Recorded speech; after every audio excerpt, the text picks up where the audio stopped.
عزیزو امانت آئی سیدنا عثمان غنی کے پاس. عثمان غنی بہت بڑی حکومت کے امیر ہیں، بہت بڑی.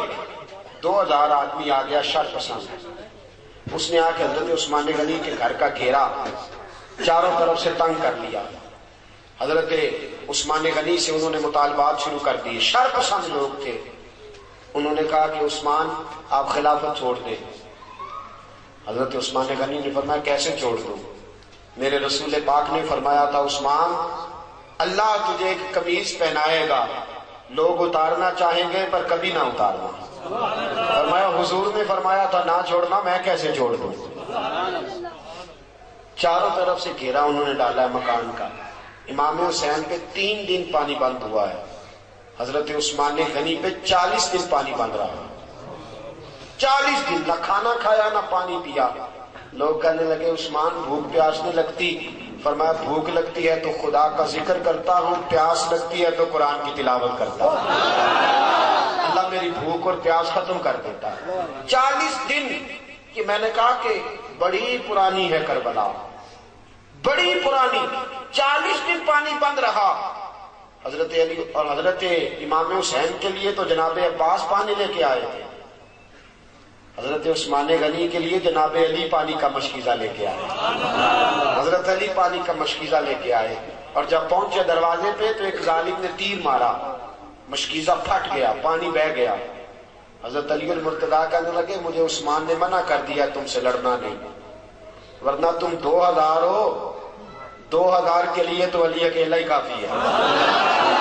دیواریں ہلتی رہتی ہیں اور در کانپ جاتا ہے، علی کا نام سن کے اب بھی خیبر کانپ جاتا ہے.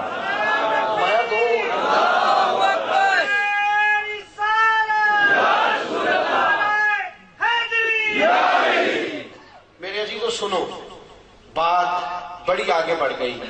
حضرت عثمان غنی کے پاس جناب علی پہنچے، دیگر صحابہ پہنچے. کہنے لگے اے عثمان آپ نے بڑی خدمت کی، 12 سال دین کی، بڑا کام کیا. 3 باتیں ہیں. آپ اس طرح کریں ہمیں اجازت دیں ہم ان 2000 آدمی کو پکا دیتے ہیں. حضرت عثمان غنی کہنے لگے میری وجہ سے نبی پاک کے مدینے میں خون بہہ جائے، رسول پاک کے شہر کی گلیاں میری وجہ سے سرخ ہو جائیں. عثمان کا گلا کٹتا ہے تو کٹنے دو، لیکن رسول کریم علیہ الصلوۃ والسلام کے شہر میں خون اور دنگا فساد برداشت نہیں کرتا. کہا پھر آپ اس طرح کریں کہ کچھ دنوں کے لیے حکومت چھوڑ دیں. آپ نے فرمایا حضور نے فرمایا تھا قمیض نہ اتارنا، کبھی نہیں اتاروں گا. صحابہ نے تیسری پیشکش کی، کہا کچھ دنوں کے لیے مدینہ چھوڑ دیں، کچھ دنوں کے لیے مدینہ چھوڑ دیں، کچھ دنوں کے لیے، پھر آ جائیے گا حالات ٹھیک ہوں گے. آپ نے فرمایا دوستو دیکھو میری داڑھی سفید ہو گئی ہے، پتہ نہیں کس گلی میں موت آ جائے. میں مصطفیٰ کے مدینے سے باہر نہیں مرنا چاہتا. یہ اسلام کا وہ حکمران کہ جس کے اوپر امانت آئی، شر پسندی ہوئی، حضرت امام عثمان غنی رضی اللہ تعالیٰ عنہ نے جان قربان کر دی، شہادت پیش کر دی، لیکن نبی پاک کے مدینے میں فساد نہ ہونے دیا.